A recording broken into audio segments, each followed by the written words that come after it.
আসসালামু আলাইকুম ভিউয়ার্স, আজকে শুক্রবার, সবাইকে জুম্মা মুবারক। অ্যান্ড দেখেন ভাই, আজকে সব পরিষ্কার করতে হবে। অবস্থা অনেক খারাপ, অনেক খারাপ, এটারও অনেক খারাপ, সবই অনেক খারাপ। দেখেন, তো সবগুলোই পরিষ্কার করবো।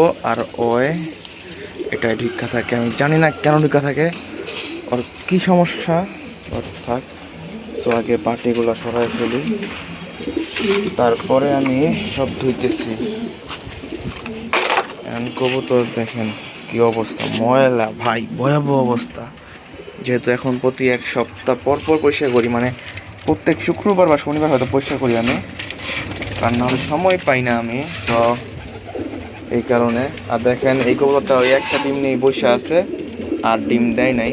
এই দেখেন একটাই ডিম, আর ডিম দেয় নাই, তো থাক, সমস্যা নাই। ডিমে তা দেখ।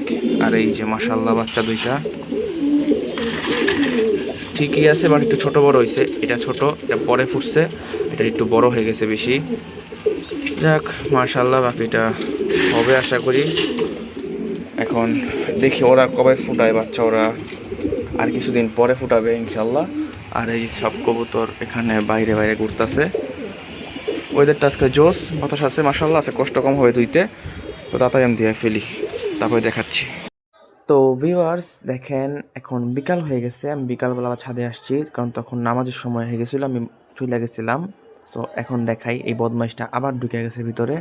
সো মাশাল্লাহ সবাইকে খাবার দিয়ে ফেলছি, আগেই খাবার শেষ, বাটিগুলো বের করে ফেলতেছি। অ্যান্ড দেখেন খাঁচাগুলো মাশাল্লাহ কত পরিষ্কার। আর এই দুইটাকে আমি ঢুকাই রাখছি, কারণ ওরা যদি ডিস্টার্ব করে, অন্য কবুতরের খাঁচায় যায় খাবার খাওয়ার চেষ্টা করে, তো আমি ওদেরকে আটকায় রাখছি, শাস্তি। অ্যান্ড দেখেন পুরা নিট অ্যান্ড ক্লিন। তো দেখা হবে পরবর্তী কোনো ভিডিওতে। আজকের জন্য ভিডিওটা এই পর্যন্তই, এখনই এন্ড করে দিব। আসসালামু আলাইকুম।